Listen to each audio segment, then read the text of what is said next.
উত্থান ঘটিয়েছে রাষ্ট্র সংস্কার পরিবর্তন, শাসনতান্ত্রিক ব্যবস্থার পরিবর্তনই গণ অভ্যুত্থানের আকাঙ্ক্ষা।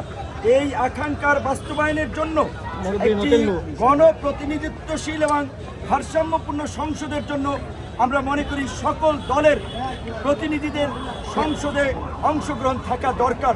বাংলাদেশের বিদ্যমান নির্বাচন এবং রাজনৈতিক পরিস্থিতিতে দেখা যায় কোনো দল 1% 2% বেশি পেয়ে সরকার গঠন করে, আর বিরোধীদের দেখা যায় কাছাকাছি ভোট পেলেও সরকার এবং রাষ্ট্র পরিচালনায় কার্যত তাদের কোনো অধিকার থাকে না। সেক্ষেত্রে আমরা ভারসাম্যপূর্ণ সংসদের জন্য সংসদে আনুপাতিক হারে নির্বাচনের ব্যবস্থা আমরা চালু করার দাবি জানিয়েছি।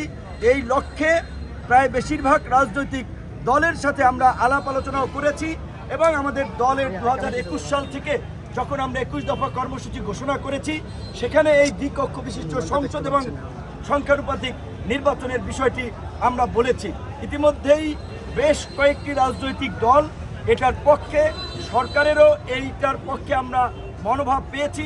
আমরা আশা করি অন্তত পুরো নির্বাচন আনুপাতিক হারে না হলেও অন্তত যে উচ্চকক্ষ এবং নিম্নকক্ষ দ্বিকক্ষ বিশিষ্ট যে সংসদের কথা ভাবা হচ্ছে, সেক্ষেত্রে উচ্চকক্ষে আনুপাতিক হারে রাজনৈতিক দলগুলোর প্রতিনিধিত্ব থাকবে।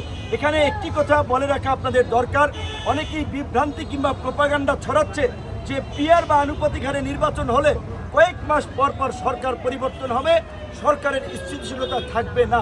এটি একেবারেই ভুল এবং একটি অপব্যাখ্যা। দ্বিকক্ষ বিশিষ্ট সংসদ হলে বর্তমান পদ্ধতিতে যদি নিম্নকক্ষে নির্বাচন হয়, সেক্ষেত্রে সরকারি দলেরই একটা আধিক্য থাকবে।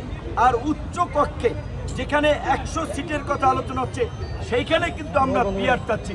নিম্নকক্ষে যে 400 সিট রয়েছে, সেখানে যদি আনুপাতিক হারে নির্বাচন নাও হয়, উচ্চকক্ষে পিআর হলে সেটাতে আমাদের সম্মতি থাকবে। আর এই দুই কক্ষের এক কক্ষে পিআর হলে সেটি সরকারের স্থিতিশীলতার জন্য কখনোই ঝুঁকি বা হুমকি হবে না। ধন্যবাদ।